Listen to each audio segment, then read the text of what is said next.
Oke, makasih Kakak MC. Oke, baik. Nah, tadi sudah dengar ya sambutan dari Kakak MC yang sangat-sangat em, apa ya, sangat-sangat bagus ya. Nah, mungkin langsung saja ya saya bahas mengenai materi hari ini, yaitu mengenai tools AI untuk UMKM. Bisa membantu riset, desain, dan juga layanan. Saya akan membawakan materi ini dengan teman saya, Nurul. Mungkin langsung saja ya ke slide berikutnya, Kak. Langsung. Nah, baik. Nah, kan kita ini mau membahas mengenai AI ya. Tapi mungkin saya rasa semuanya ada beberapa yang sudah tahu AI. Tapi saya mau menjelaskan lagi. Apa sih itu AI? AI itu adalah artificial intelligence atau bisa diartikan sebagai kecerdasan buatan. AI itu merupakan teknologi baru yang dibuat saat ini untuk membantu. Nah, AI ini sendiri sebenarnya tidak bisa berjalan secara sendiri ya. AI itu tidak memiliki kesadaran. Jadi, AI itu juga butuh manusia. Karena kenapa? Karena tanpa manusia, tanpa arahan manusia, tanpa perintah manusia, AI itu tidak bisa berjalan. Dan sebaliknya, manusia juga butuh AI karena manusia itu sekarang sudah dibantu oleh AI dalam beberapa pekerjaan. Mungkin itu untuk slide berikutnya. Boleh next, Kak. Dokter. Nah, kenapa saya bahas mengenai AI? Karena AI itu saya rasa sangat bermanfaat untuk saat ini, apalagi bagi para UMKM. Nah, bagaimana cara kita untuk mengikuti perkembangan teknologi, apalagi menggunakan AI, yaitu saya rasa perlu diikuti dengan cara yang namanya berlaku ada aksi. Kita mengikuti perkembangan teknologi, yaitu menggunakan AI secara langsung. Kemudian kita cari tahu bagaimana sih cara terbaik atau cara yang menggunakan AI.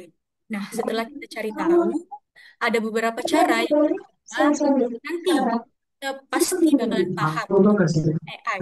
Nah, setelah itu em, kita juga jangan beralasan kalau gaptek.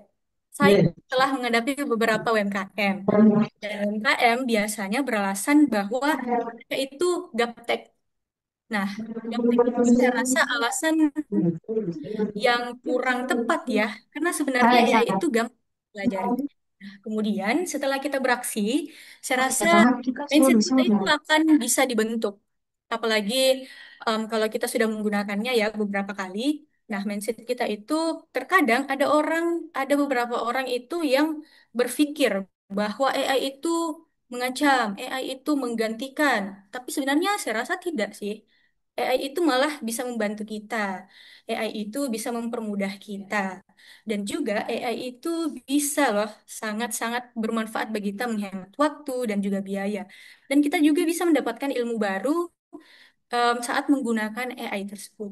Nah, kemudian setelah kita beraksi dan mindset kita atau pola pikir kita terbentuk, maka inovasi bisa muncul nih. Nah, tadi kan ada beberapa topik yang mengenai riset, desain, layanan. Inovasi itu bisa muncul seperti kayak misalnya kalau ibu-ibu, bapak-bapak UMKM atau kakak-kakak yang mau riset pasar. Nah, riset pasarnya itu bisa dibantu kayak em, risetnya itu bisa efektif bagi usahanya. Kemudian desainnya itu bisa dikonsepkan secara relevan menggunakan AI. Nah, selanjutnya itu layanannya juga bisa menjadi lebih baik menggunakan AI itu sendiri. Nah, mungkin mungkin bisa di next, Pak operator.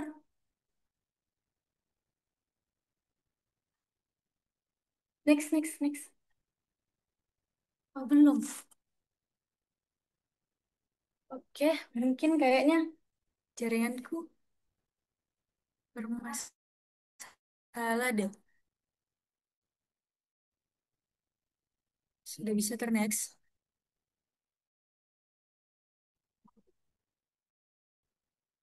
Oh iya, oh ternyata maaf ya teman-teman mungkin jaringan. Jadi mungkin bisa diulang lagi. Oke. Oke.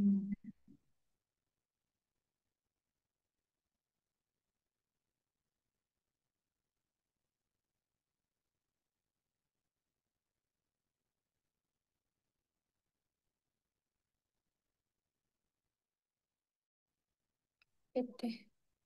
Gimana kakak operator ngajarinnya?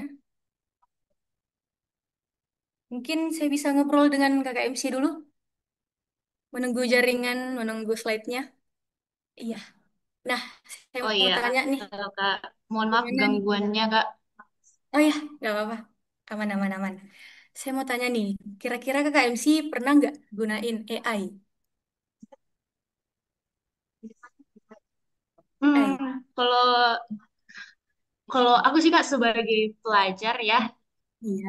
sangat sering memanfaatkan AI untuk di kehidupan sehari-hari. Hmm. Apa?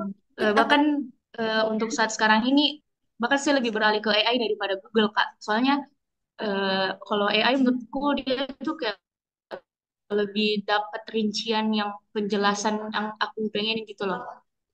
Oh, lebih detail ya, dan lebih sesuai dengan kebutuhan. Mungkin Iya, seperti itu. benar. Oke deh, kalau begitu saya lanjut ya. Hmm,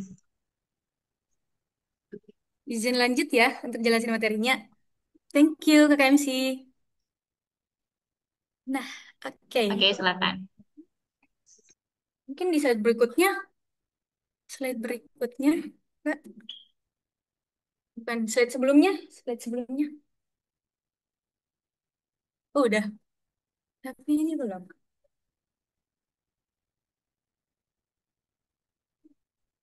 Hey, mungkin jaringan ya, masih kendala jaringan. Hey, mana? Nah, ini.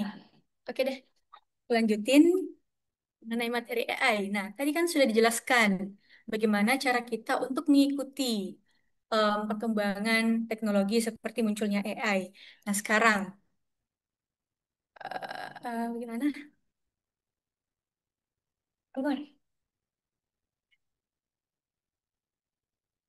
Bagaimana? Hmm.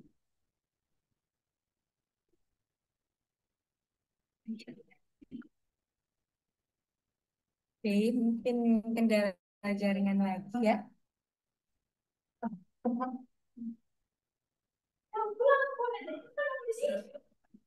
Gimana? Kakak, kakak.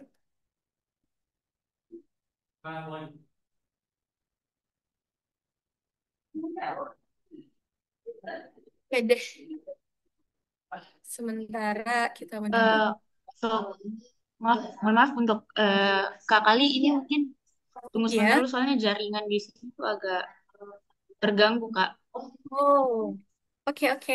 Bapak aman aman aman aman. Aman aman aman. Oke deh. Mohon maaf ini sebelumnya untuk teman-teman yang ada di Zoom meeting. Sistem jaringan kami lagi terganggu. Mohon ditunggu dulu untuk eh,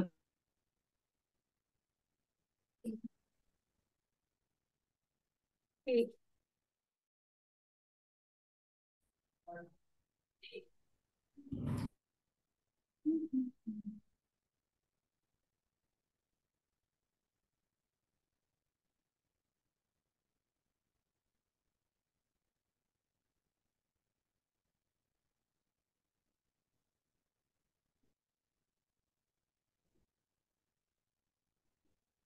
Wait, sebelumnya.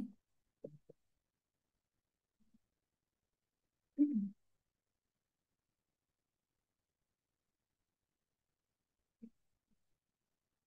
Sebelumnya sebelumnya.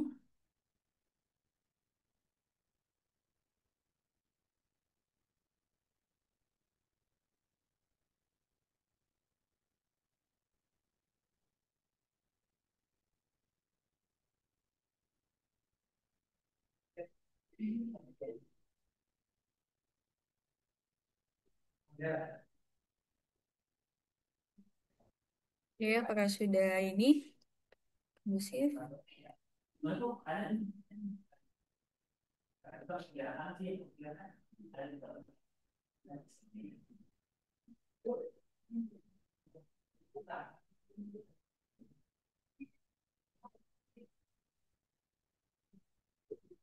Ya, oke. Kita lanjut lagi ya, teman-teman. Sorry, tadi ada kendala sedikit. Nah, lanjut lagi. Kan tadi sudah penjelasan mengenai bagaimana sih cara kita untuk mengikuti perkembangan AI. Nah, sekarang mungkin kita bisa jelaskan bagaimana sih cara tepat untuk menggunakan AI. Nah, oke. Nah, bagaimana sih cara tepat untuk menggunakan AI? Yang pertama itu, kita itu perlu paham dulu apa sih kebutuhan kita, apa tujuan kita. Misalnya, contoh kebutuhan kita itu atau tujuan kita menggunakan AI untuk desain, untuk mencari ide desain. Mau dibuatkan ide desain, boleh. Nah, caranya adalah menentukan dari prompt-nya. Prompt itu sangat penting dalam AI. Prompt itu menyangkut perintah, instruksi, bahkan pertanyaan. Prompt itu harus tepat dan jelas. Prompt itu juga punya strukturnya, punya kata kuncinya atau keywordnya. Mungkin nanti bisa bisa bisa kita bahas lebih lanjut. Nah, setelah itu, kalau misalnya kita sudah masukkan prompt di AI, kita itu bakalan dapat output atau jawaban. Nah, jawaban itu lebih baiknya direview dulu, dibaca dulu dengan baik. Lalu kalau ada yang perlu dikoreksi, saya rasa harus dikoreksi. Dan juga kita bisa kombinasikan dengan ide-ide kita yang sebelumnya. Atau pemikiran-pemikiran kita yang sebelumnya. Terkait em, tentang kebutuhan apa sih atau tujuan apa yang kita cari di AI. Mungkin bisa di next slide selanjutnya. Nah, mengapa prompt itu penting? Prompt itu sangat penting ya untuk AI karena itu merupakan perintah, instruksi, atau em, pernyataan, bahkan pertanyaan untuk AI itu sendiri agar menghasilkan output yang sesuai. Hasil output yang sesuai itu bakalan buat kita tidak mengulang-ulang lagi, tidak mengulang-ulang pertanyaan, tidak mengulang-ulang em, instruksi, dan juga output input atau prompt yang tepat itu bisa menghasilkan output yang atau jawaban yang jelas dan bisa membantu. Nah, keyword yang tepat atau kata kunci dari struktur prompt AI itu ada peran, tugas, konteks, format, dan detail tambahan. Hal ini itu perlu kita cantumkan di output AI karena agar um, output, sorry, hal ini itu perlu kita cantumkan di prompt AI agar outputnya itu bisa sesuai dengan kebutuhan kita. Nah, bisa di next kakak melihat contohnya. Nah, ini ChatGPT bisa bantu riset pasar. Tentu sangat bisa karena ChatGPT ini bisa membantu kita mengenai metode riset pasar, mengenai laporan riset pasar, mengenai tren pasar, referensi pasar, pelanggan, kompetitor, dan lain sebagainya. ChatGPT juga bisa membantu kita mengenai persona pelanggan, mengenai produk, dan juga identifikasi pesaing potensial, dan terakhir itu bisa identifikasi celah pasar. Nah, bagaimana cara ChatGPT membantu kita? Yaitu dengan cara prompt yang jelas yang kita sampaikan kepada ChatGPT, yaitu tentang tadi apa yang mengenai peran, tugasnya apa, konteksnya apa, formatnya seperti apa, dan kita juga perlu menambahkan detail tambahan. Nah, untuk contohnya, bisa di next slide-nya, Pak Operator. Nah, contohnya seperti ini. Saya sebenarnya mau langsung praktek. Cuman karena saya pikir mungkin nanti kendala jaringan, jadi saya memberikan satu contoh aja.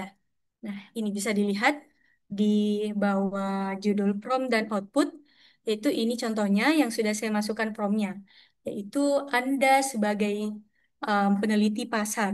Nah, itu kita mengibaratkan bahwa AI itu memiliki peran sebagai peneliti pasar. Kemudian kita berikan tugas. Tolong nih, identifikasi pesaing potensial untuk contoh produknya apa. Misalnya keripik pisang, di mana? Di Kota Makassar. Melalui analisis pasar menyeluruh. Um, dalam konteks apa? Profilkan persaingan langsung dan tidak langsung, termasuk produk, harga, distribusi, pemasaran, dan basis pelanggan. Nah, terus temukan keunggulan dan kelemahan mereka serta posisi kompetitif. Hasilkan laporan ini yang mendukung strategi produk, pemasaran, dan masukan pasar. Nah, sebenarnya di dalam prompt ini saya tidak tambahkan format. Karena kenapa? Kalau misalnya kita tidak tambahkan format berupa paragraf sekaligus tabelnya. Kalau misalnya kita nih mau secara detail, langsung aja tambahkan formatnya. Tolong buatkan dalam bentuk list, tolong buatkan dalam bentuk table, itu bisa dimasukkan di promnya. Nah, setelah itu, setelah kita kirim, nanti bakal hasilnya seperti ini. Bisa dilihat di contohnya, yaitu ada pesaing. Kita bisa melihat siapa sih pesaing kita mengenai keripik pisang di Makassar. Ternyata ada Bangkai Banana di sana dan lain sebagainya. Terus distribusinya kemana? Penjualannya kemana? Kayak misalnya Bangkai Banana itu distribusinya ternyata di GoFood, di medsos lokal. Terus variannya bisa tertera di sana. Harganya juga tertera dan kekuatannya, kelebihannya, serta dia itu disukai oleh siapa? Target pasarnya apa? Milenial dan UMKM lokal. Semua itu bisa dicantumkan langsung oleh AI. Tapi terkadang ada beberapa orang yang mengatakan bahwa kita itu tidak em, perlu atau bukan perlu sih, tapi kita itu em, harus melakukan riset ulang. Saya rasa saya setuju dengan itu karena kita memang harus melakukan riset ulang lagi agar datanya itu sesuai dengan yang kita inginkan. Mungkin seperti itu bisa di next lagi. Kayaknya slide-nya bisa di next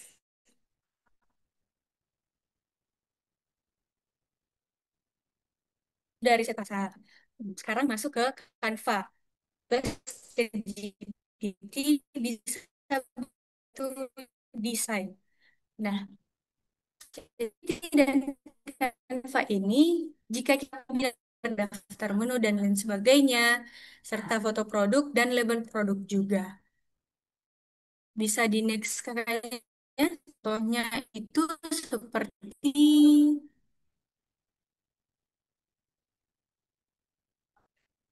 bisa di next. Nah, ini dia. Saya sering menggunakan AI untuk membuat beberapa elemen di ChatGPT untuk saya gunakan nanti di Canva untuk apa ya, mengedit logo UMKM. Nah, yang pertama itu, jika saya butuh misalnya elemen gelas, saya akan em, meminta bantuan AI. Bisa dilihat contoh formnya seperti ini. Anda adalah seorang desain grafis handal, buatlah gambar animasi 2D bentuk cangkir modern dengan latar belakang transparan dan bentuk file PNG. Nah, di sini saya mencantumkan yang namanya peran. Saya menyuruh AI berperan sebagai desain grafis. Kemudian saya memberikan tugas AI yaitu buatlah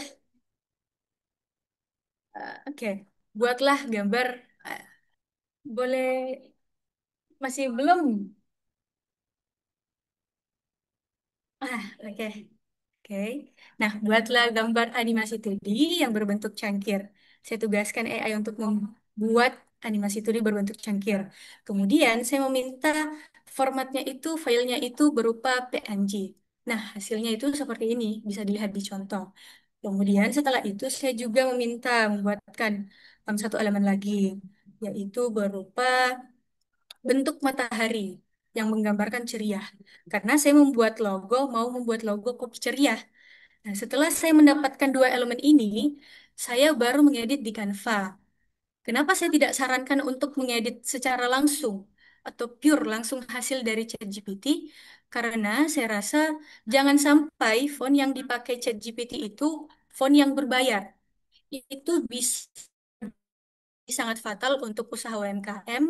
Kalau misalnya ada font yang digunakan, terus font itu ternyata berbayar, nanti kalau misalnya didapat sama yang punya font, bisa dikenakan denda. Mungkin seperti itu. Bisa dilanjut, kayaknya. Nah, selanjutnya, untuk foto produk dan flyer nih, kita juga bisa dibantu oleh AI, yaitu yang dimana kita bisa menggunakan Sora. Sora itu, ya saudaranya lah ChatGPT. Kita bisa menggunakan Sora, yaitu memberikan perintah kepada Sora, yaitu membuat foto produk kentang goreng yang di dalam mangkok, kemudian itu suasananya lagi di atas meja. Di atas meja, latar belakangnya itu cerah dengan ruangan dapur di rumah minimalis. Nah, hasilnya bisa dilihat seperti contoh di um, slide ini. Kemudian setelah itu, setelah saya mendapatkan hasilnya, saya tidak langsung menggunakan pure hasil dari AI. Karena saya rasa kita perlu mendesain lagi, karena jangan sampai em, em, apa ya, foto produk AI itu bisa mirip dengan foto produk orang lain. Makanya saya mengeditnya lagi di Canva, membuatnya dalam bentuk layer. Nah, saran saya kalau misalnya mengedit di Canva, terus menghapus latar belakang, apalagi atau background, apalagi kalau Canva-nya belum berbayar, mungkin bisa hapus background di Pixel Cut, karena Pixel Cut itu gratis dan hasilnya itu bisa dibilang HD itu. Nah, bisa dilihat di sini saya sudah mendesain di Canva foto produk yang sudah saya dapat dari Sora. Ini Canva betul-betul sangat membantu saya untuk mengedit, apalagi tapi saya mengambil elemen-elemennya itu di ChatGPT karena elemen-elemen di Canva itu berbayar dan kita perlu menggunakan Canva Pro dulu. Tapi kalau misalnya kita hanya ada Canva yang gratisan atau tidak berbayar, kita bisa cari dulu elemennya di ChatGPT, lalu edit di Canva. Itu sangat recommended bagi saya dan itu sering saya lakukan. Bisa di next, ya, kayaknya.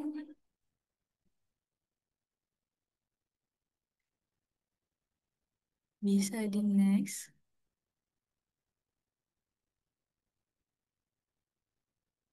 Nah, selanjutnya untuk materi selanjutnya mungkin bisa dilanjutkan oleh rekan saya.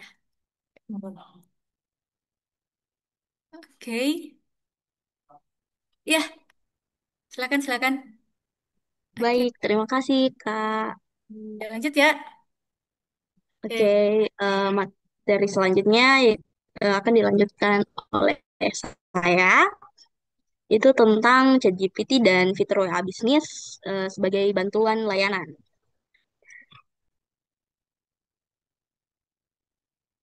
Nah, di Indonesia, WhatsApp adalah salah satu aplikasi yang paling populer.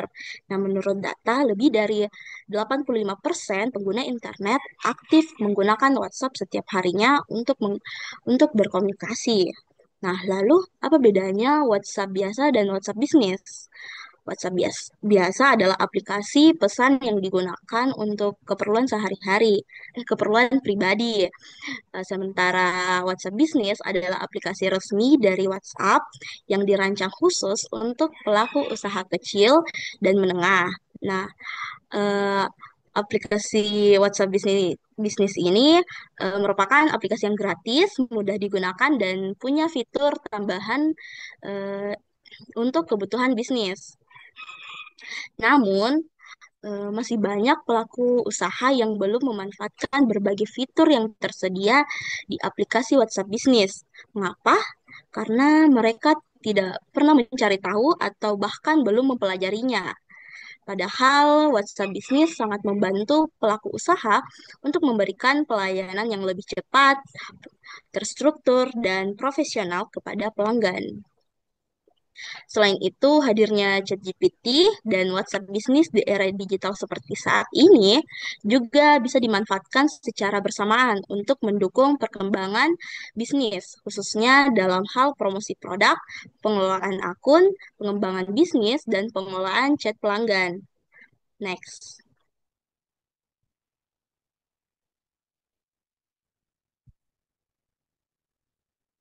Nah, contoh penggunaan bagaimana ChatGPT dapat digunakan untuk membantu pelaku usaha membuat pesan promosi produk yang menarik untuk dikirim melalui WhatsApp bisnis. Dapat kita lihat di sisi kiri, kita bisa melihat bagian prompt-nya yaitu instruksi yang diberikan kepada AI, di mana pengguna diminta membayangkan dirinya sebagai marketing di kopi ceria, lalu menyusun pesan WhatsApp untuk mempromosikan menu barunya yang bernama Kentang Kusuka yang sedang promo. Hasil dari prompt tadi adalah output berupa teks promosi yang tampil di sisi kanan. Hasilnya terlihat menarik kan, santai dan memancing minat pelanggan. Lengkap dengan emoji-emoji lucu, ajakan bertindak, dan penekanan pada diskon serta keterbatasan waktu. Ini adalah contoh bagaimana AI bisa membantu membuat konten promosi lebih cepat dan lebih kreatif. Nah, di sini ChatGPT berperan untuk membantu pelaku usaha membuat teks promosi yang menarik dan bervariasi, sementara WhatsApp Business menyediakan fasilitas penyebaran promosi tersebut melalui fitur broadcast dan banyak pelanggan. Next.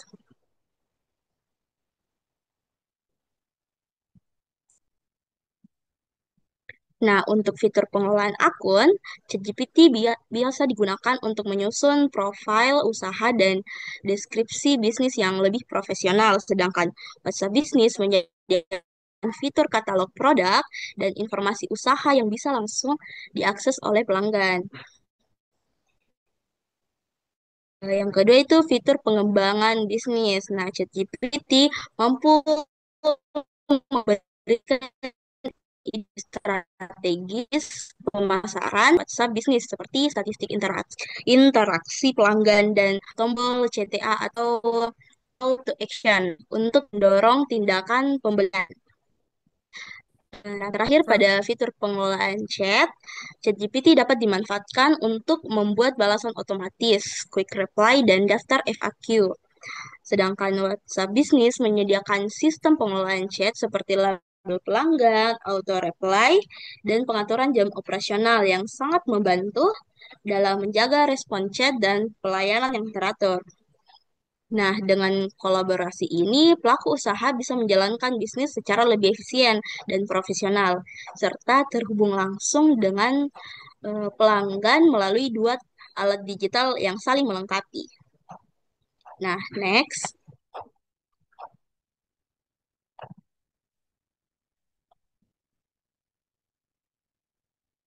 Penggunaan AI seperti ChatGPT perlu dilakukan secara bijak agar manfaatnya maksimal dan tidak menimbulkan dampak negatif.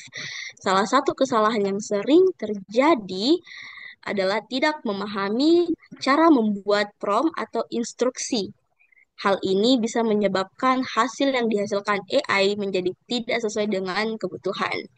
Solusinya adalah dengan mempelajari dan membuat prompt yang jelas dan terarah agar output sesuai dengan kebutuhan pengguna. Nah, kesalahan berikutnya adalah tidak melakukan verifikasi terhadap informasi yang diberikan oleh AI. Dampaknya adalah munculnya risiko kesalahan informasi. Oleh karena itu, penting untuk tetap mengecek fakta dan sumber secara manual untuk memastikan keakuratan data yang digunakan.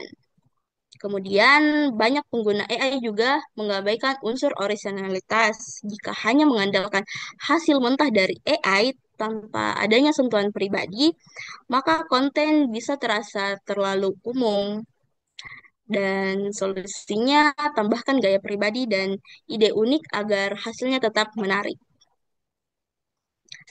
Nah, terakhir, kesalahan yang tidak kalah penting adalah terlalu bergantung pada AI. Nah, terlalu bergantung ini juga banyak direalisasikan oleh generasi kita ya pada saat ini. Nah, ketergantungan ini dapat menyebabkan menurunnya kreativitas pengguna. Maka AI sebaiknya digunakan sebagai pendamping saja yang membantu proses berpikir dan bekerja, bukan sebagai pengganti penuh peran. Nah, dengan memahami kesalahan-kesalahan umum, pengguna dapat memanfaatkan AI secara lebih cerdas dan bertanggung jawab. Next.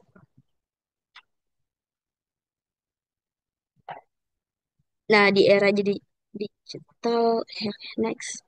Nah, di era digital saat ini, teknologi kecerdasan buatan atau artificial intelligence (AI) sudah menjadi alat bantu yang sangat kuat dalam berbagai bidang, termasuk bisnis. Tapi manfaat AI baru bisa dirasakan jika kita mengerti cara menggunakannya dengan benar. Karena itu penting bagi kita untuk mencari tahu, pelajari, dan gunakan teknologi AI secara aktif. Jangan takut mencoba. Ikuti terus perkembangan teknologi agar kita tidak tertinggal di tengah persaingan yang makin cepat ini. Itu saja dari saya kembalikan ke MC.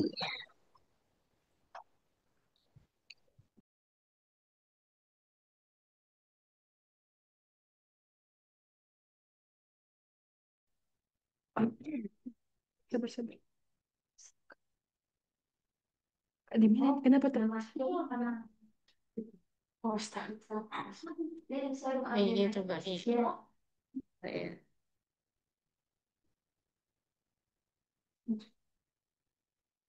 Bunyi nih. Tes, tes. Nih.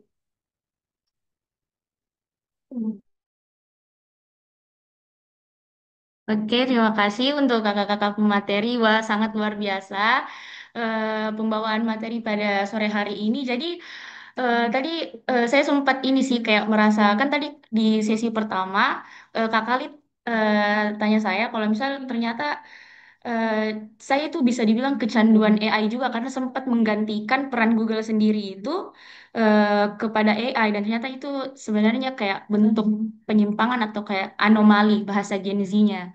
Nah, ternyata dari Kak Cinta sendiri bisa menyadarkan saya bahwa tidak semuanya ternyata peran AI itu bisa digantikan, bisa menggantikan perannya Google ataupun jurnal-jurnal itu sendiri. Wah, sangat menarik materi ini, sangat Gen Z-able. Nah, untuk selanjutnya, bagi para teman-teman yang telah bergabung di Zoom hari ini, saya persilahkan jika ada yang ingin bertanya ataupun menanggapi dari materi yang dibawakan oleh Kak Khalid dan Kak Cinta. Saya Mbak Admin mau bertanya. Halo, Ya, halo, dengan ya. siapa ini? Oh, Saya dari dengan Dapur Andis. ya dari Kak Dapur Ina ya. Dapur Andis ya. Ya, Mbak Cale ya. Eh, yang mana? Bisa bertanya ya? Oh, boleh Kak, silakan silakan perkenalkan diri Oke. dulu. Terima kasih atas kesempatan yang diberikan. Perkenalkan saya Anjar dari Dapur Andis ya di Sudiang. Oh, Tentang ini ya karena Zoom ya supaya kita bisa berinteraksi lewat Zoom dan juga saya juga di sini bisa mengerjakan hal yang lain gitu. Jadi jalan dua-duanya gitu. Terima kasih nih. Saya panggil Mbak Kalidia dengan Mbak Nurul Medina ya. Luar biasa materinya ini. Saya sangat senang dan ini memang yang saya tunggu-tunggu. Dan mungkin hasilnya saya sudah dapatkan ya lagi dengan dari Mbak Kalidia dan tim ya beberapa hari yang lalu, beberapa minggu lalu ya. Dari materi tadi ada beberapa hal yang saya mau tanyakan ya. Maaf jika pertanyaan ini terlalu gaptek mungkin ya. Itu pertama dengan IA itu ya, berarti banyak job yang hilang gitu. Misalnya konsultan itu nanti sekarang tidak digunakan lagi sebab AI sangat sangat membantu. Nah, pertanyaan saya yang pertama, apakah adanya aplikasi ini itu kita punya kreatif itu akan hilang? Nah, itu yang pertama ya.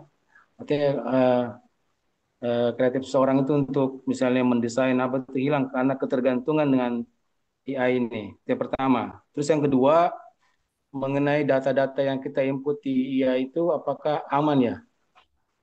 Seperti kerahasiaannya misalnya dari segi wajah kan. Nah itu kan walaupun tidak sama tapi kan identik. Itu yang kedua. Terus yang ketiga jika kita menggunakan GPT atau yang lainnya, atau mungkin ya Cici yang yang terbaru dari Cina, ya, itu kan biasanya ada kita munculkan videonya itu tokoh-tokoh ya, tokoh daripada itu. Nah, jika kita gunakan tokoh itu dalam hal media promosi kita, apakah kita tidak akan dikenakan apa semacam hak haki gitu?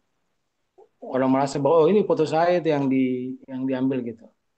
Nah, itu untuk mengamankan kita. Jika misalnya kita setelah membuat itu, kita promosikan jadi apa toko istilahnya artis artis iklan kita, terus nanti kita digugat gitu. Itu yang ketiga Mbak Calia.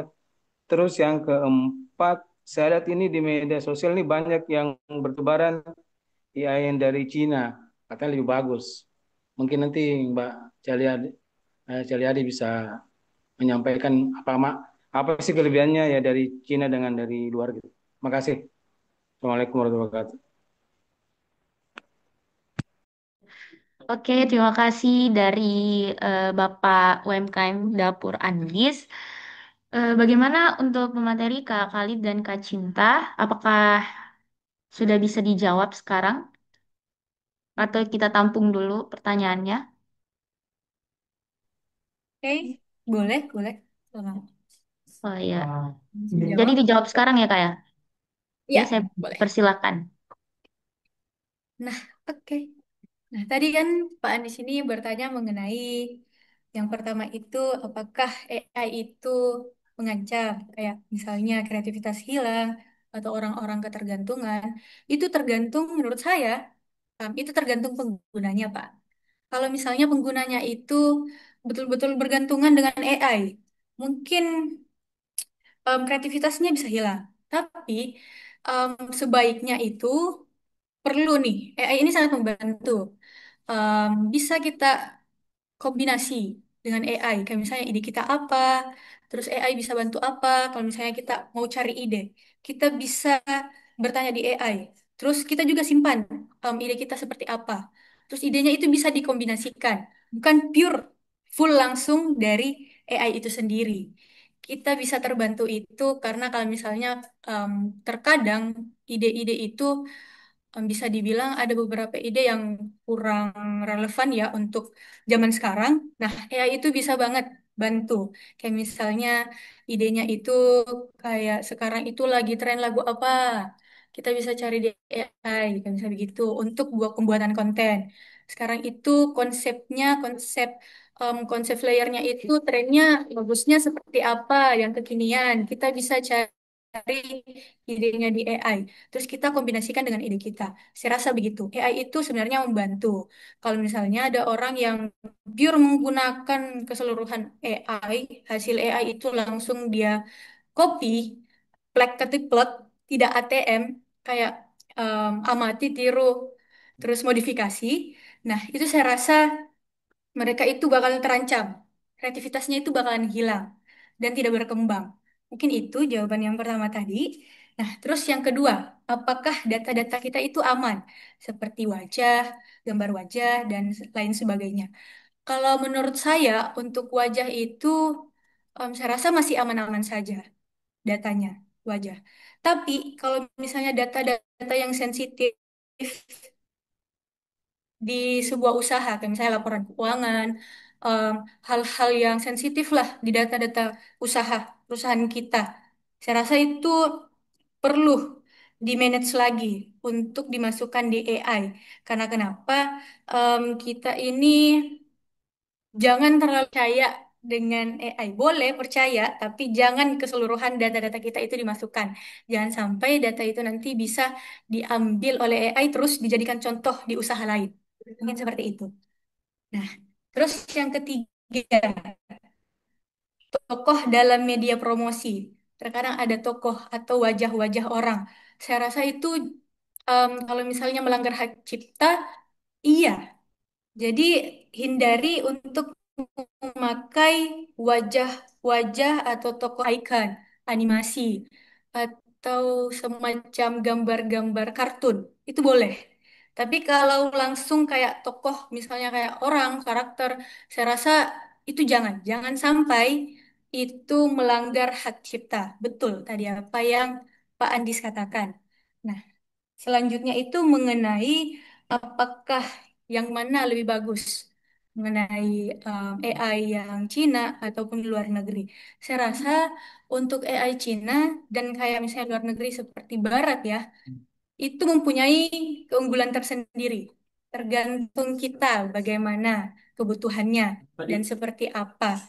Saya belum pernah sih membandingkan antara AI Cina dan juga luar negeri seperti Barat, tapi mungkin saya rasa mereka itu punya plus minusnya tersendiri. Dan kalau misalnya mau dicoba, bisa dicoba untuk dites yang mana sih lebih baik antara Cina ataupun luar negeri. Mungkin itu bisa saya jelaskan mengenai pertanyaannya Pak Andis. Bagaimana, Pak Andis? Luar biasa. Makasih. Ya, Pak. Siapa? Oke, bisa next ke KMC.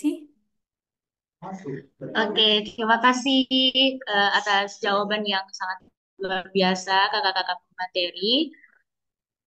Eh, Bagaimana dengan teman-teman yang lain? Apakah ada pertanyaan yang lain? Pertanyaan Saya, tambahan? saya Kak. Bisa raise hand? Oh iya, dari dap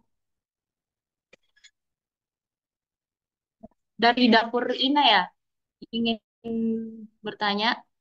Silakan Kak. Iya, Kak. Oke, terima kasih atas kesempatan yang telah diberikan. Perkenalkan, saya Putri dari UMKM Dapur Ina. Jadi, saya ingin bertanya terkait desain. Apakah desain AI bisa digunakan untuk keperluan komersial? Itu saya, Kak. Terima kasih.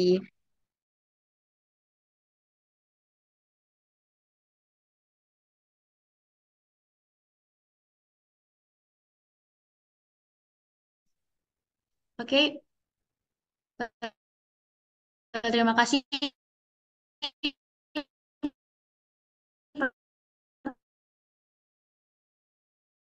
pertanyaannya.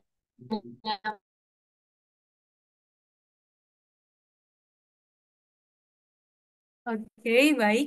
KMC gimana? Mungkin jaringannya lagi gangguan. Gimana? Agak putus-putus tadi atau langsung saya jawab? Eh,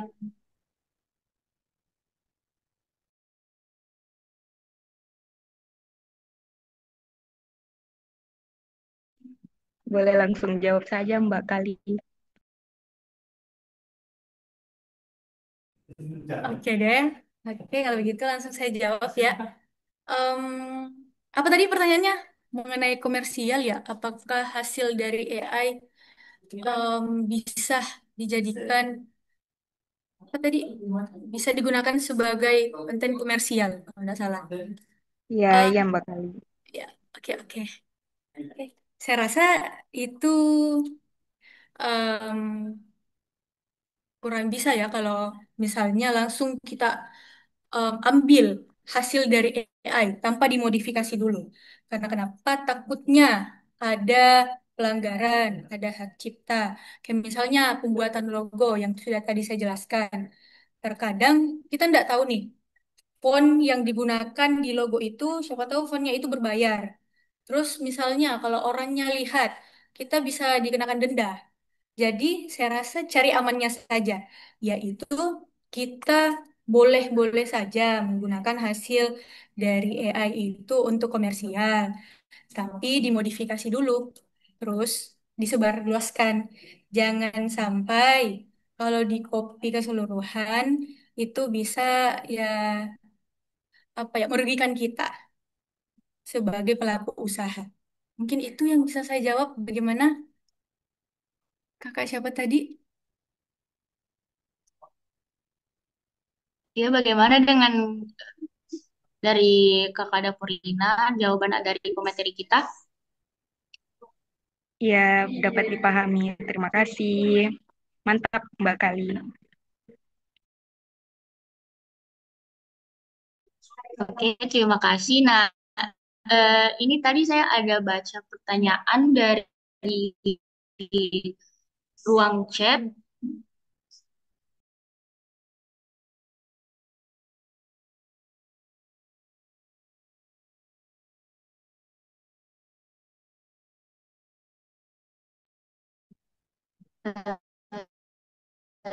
Di sini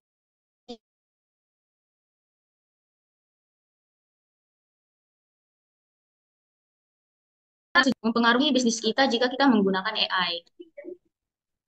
Nah, untuk pemateri Kak Khalid dan Kak Cinta, silakan dijawab. Izin jawab, MC. Ya, pertanyaannya itu sejauh mana masalah keamanan dan privasi data mempengaruhi bisnis kita. Nah, penggunaan AI dalam bisnis itu memang sangat membantu, tapi kita harus utamakan keamanan kita dan privasi data. Dan apabila penggunaan AI itu tidak bijak, nah AI juga bisa menyebabkan kebocoran data. Jadi masalah keamanan dan privasi data dalam penggunaan AI itu sangat berpengaruh terhadap bisnis. Itu saja jawaban dari saya kembalikan.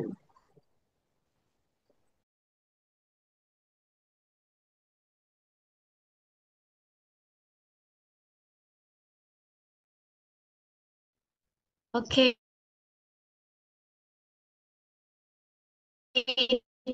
terima kasih. Bagaimana eh, Kak Siti?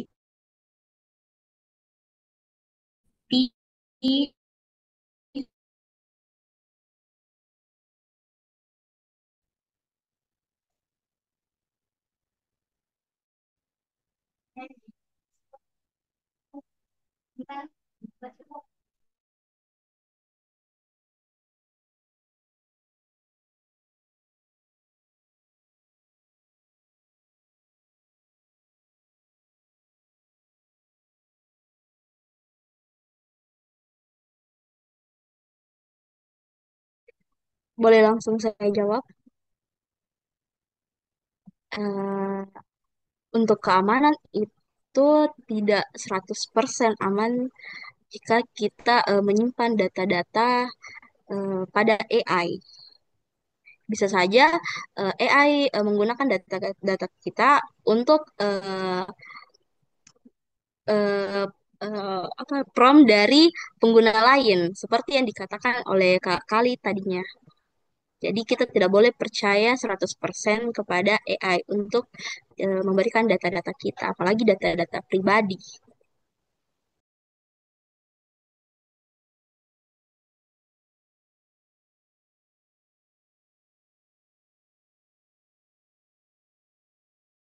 Kembali ke si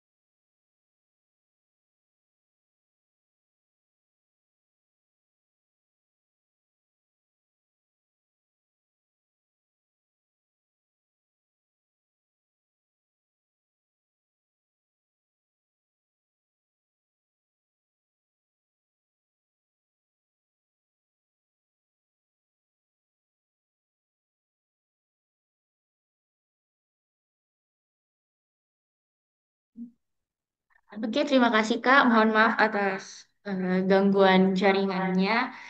Nah, apalagi bagaimana dengan teman-teman sekalian? Apakah masih ada yang ingin bertanya? Kira-kira, itu seperti ya, lokalisasi ini.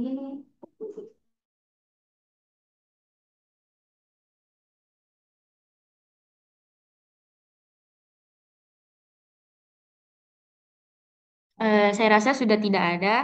Terima kasih untuk teman-teman yang sudah menanggapi. Terima kasih juga kakak-kakak pemateri yang telah menjawab. Nah, selanjutnya saya akan menyampaikan kepada para peserta dan ataupun juga para pelaku UMKM. Nah, di rumah BUMN Makassar ini kita itu mempunyai program digital marketing.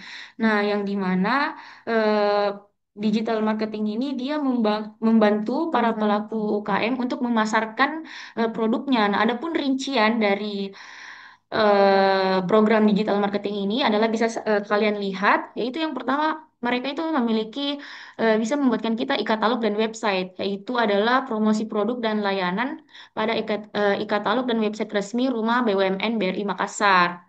Nah, yang kedua adalah review dan visit. Jadi, bagian digital marketing ini mereka bisa membuat konten yang menarik untuk promosi produk UMKM kalian dan juga mereka bisa langsung mengunjungi rumah produksi usaha UMKM kalian.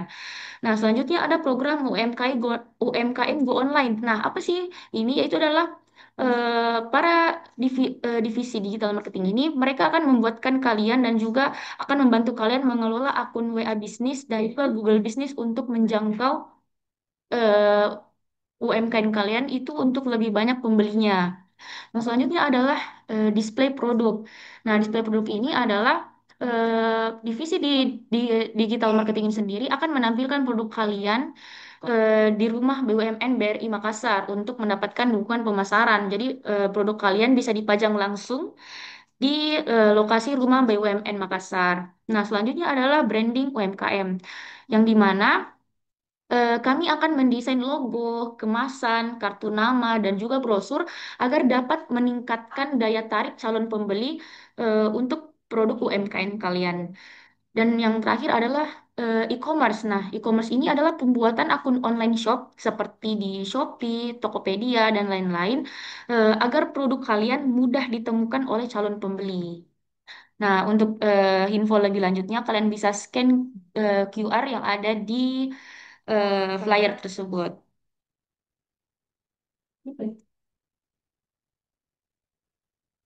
Dan juga saya ingin menyampaikan kepada teman-teman semua, berhubung kita sudah memasuki bulan kemerdekaan, hari kemerdekaan nanti pada tanggal 17 Agustus, Rumah BUMN BRI akan melaksanakan kegiatan 17 Agustusan di Rumah BUMN. Jangan lupa untuk teman-teman sekalian bisa mendaftarkan dirinya, para pelaku UMKM dan juga eh, umum bisa terlibat langsung dalam kegiatan ini. Dan untuk info lebih lanjutnya, kalian bisa lihat eh, pada Instagram Rumah BUMN.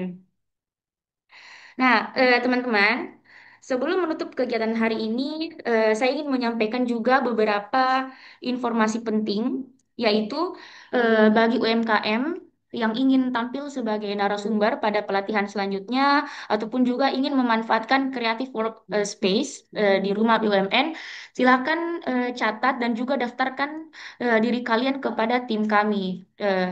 Dan juga kalian bisa menghubungi kontak yang tertera di Rumah BUMN Makassar. Nah, saat ini juga kita akan bersama-sama mengunduh e-sertifikat. Nah, untuk Bapak, Ibu, dan juga teman-teman, saya akan memandu kalian untuk cara mendownload e-sertifikat pada kegiatan ini. Silakan kalian buka HP kalian ataupun juga laptop kalian dan bisa mengikuti tutorial yang akan saya bacakan. Dan saya juga akan membacakan redeem code untuk mengakses sertifikat tersebut.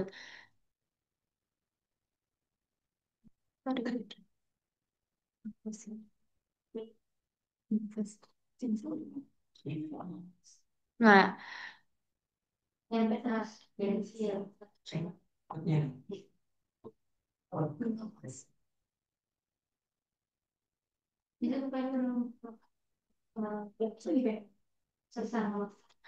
oke, jadi redeem code-nya itu inovasi. Kalian bisa lihat sendiri. Baik, sekarang kita masuk ke tutorial cara mendownload sertifikatnya. Nah, yang pertama, silakan buka kembali link pendaftaran pelatihan yang sudah Bapak, Ibu, atau teman-teman saat pertama kali daftar. Yang kedua, jika sistem meminta login, silakan login seperti biasa. Setelah berhasil masuk, klik garis 3 di pojok kiri atas, di pojok kanan atas layar HP Bapak atau Ibu. Yang selanjutnya pilih profil, lalu scroll ke bawah ke atas dan cari menu akun. Lalu pilih sertifikat saya. Nah, di sana akan muncul semua pelatihan yang pernah Bapak atau Ibu dan teman-teman pernah ikuti. Lalu cari pelatihan hari ini dengan tema yang pada sesi kali ini. Nah, selanjutnya sebelum sertifikat diunduh, teman-teman akan diminta mengisi survei singkat terlebih dahulu dan mohon diisi dengan jujur karena ini akan membantu kami mengevaluasi pelatihan ke depannya. Nah, setelah itu kalian bisa masukkan kode redeem code-nya yaitu inovasi.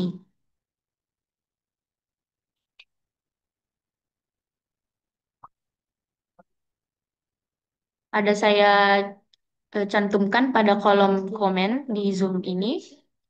Setelah itu, setelah kalian masukkan redeem code-nya, kalian bisa langsung submit dan sertifikatnya sudah langsung bisa diunduh.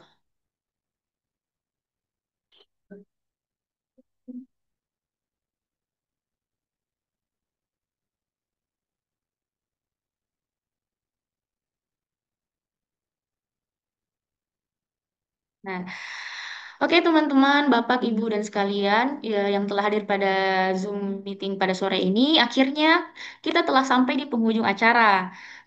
Saya pribadi mengucapkan berterima kasih banyak atas antusias, partisipasi, dan semangat belajar teman-teman semua.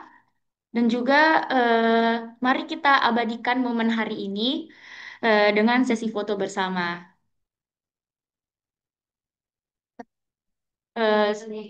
Mohon untuk para peserta bisa menyalakan kameranya agar kita bisa mengambil dokumentasi bersama.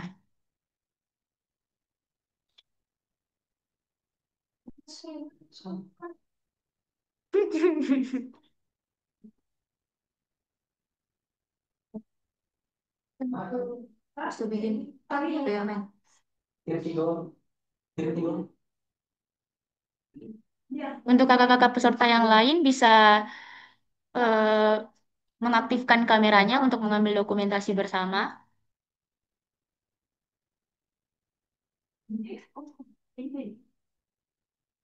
Oke, untuk teman-teman yang hadir bisa gaya rumah BUMN seperti ini. Kita akan mengambil gambar gaya seperti ini.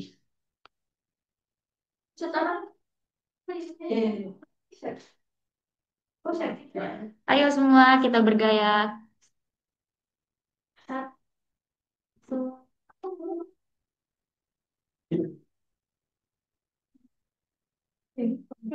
Satu, dua.